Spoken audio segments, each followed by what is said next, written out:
This clown horror movie had me feeling quite conflicted. Welcome back to Fuck It Friday, where I pick a movie I am pretty certain is going to be bad, I watch it anyway, and do a quick review for it. The two main questions are, is it really that bad? But also, if it is it at least a good time? And today's film is 2014 Circus of the Dead, which follows a sadistic group of clowns who kidnap a man and his family, and he has to do whatever they say to try and save them.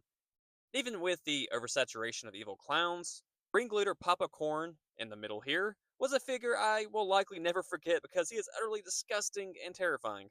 Like, seriously, I can see myself having nightmares about this asshole. His voice is soft as hell, but that is about the only thing that is soft about him, including the other peculiar place on his body where he wears makeup.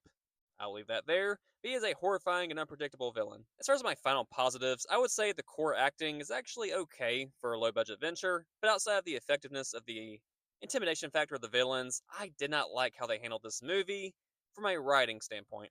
As a horror fan, I enjoy disturbing content and can appreciate gore in a well crafted villain, but there needs to be kind of a point to it all, some kind of message or theme, story element that just hits home. This movie to me was just vile and disgusting without any kind of substance whatsoever. And now I don't need this deep philosophical point every time in every horror film.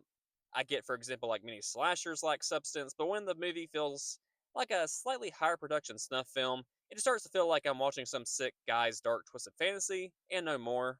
They also just don't do a good job reeling you in with these protagonists either. So you could argue that this movie does its job as a horror film, a genre filled with worst case scenario plots, and you may partly be right. But also just feel like too much is missing.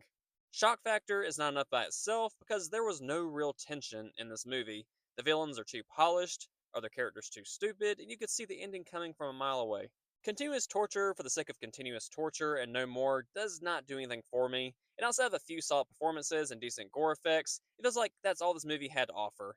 And I know, again, like with slashers, many are without substance, but when you get to a certain level of vulgarity and just lack overall entertainment value, it just feels like wasted time.